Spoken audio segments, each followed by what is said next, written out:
The man returned home and immediately asked his wife to take off her clothes. He then put on his glasses and began to carefully examine her body. Although the wife felt uncomfortable, she didn't dare to resist her husband's request. Soon, the man noticed some marks on her body. The wife explained that it was from a cat scratch. The man still decided to punish her. He then pretended to be very affectionate and took his wife out to sea for fishing.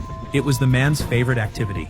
The wife found a fisherman to take them out to sea. She had a plan to leave her husband, and the fisherman could help her carry out the plan. At first, Karen promised to give him $1 million after it was over, but Beck still didn't agree to her request.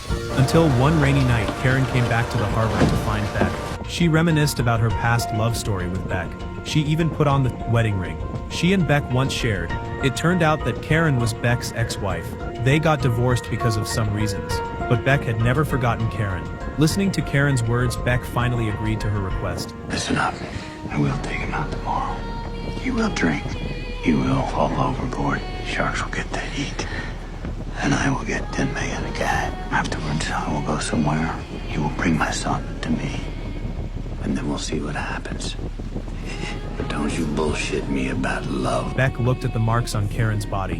He could hardly believe it that the person he once loved had suffered such wounds. This made him more determined to help Karen. Soon, Karen put on her clothes and left Beck's house. The next day, Frank went out to sea with Beck. Beck scattered a bucket of bait. Soon, a shark was attracted to it. He tightly gripped the fishing rod. Frank immediately began to gear up. He planned to catch it himself, but nearly got dragged into the sea by the shark. However, Beck didn't hold on to the fishing rod. This raised doubts in Osi. He knew that Beck's goal had always been to catch the big fish. No one could change his decision.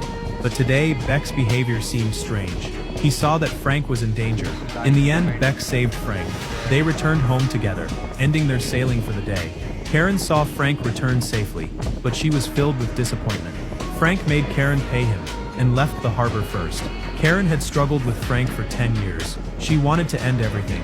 Soon, Karen saw that Beck still hadn't decided to help her, so she told Beck that it was all their child's request. Hearing Frank urge her, Karen had to hurry and leave. Their conversation was overheard by Osi. Osi didn't want Beck to do something illegal. Beck didn't respond directly to Osi. He stood there, thinking about their son. That night, someone came to find Beck.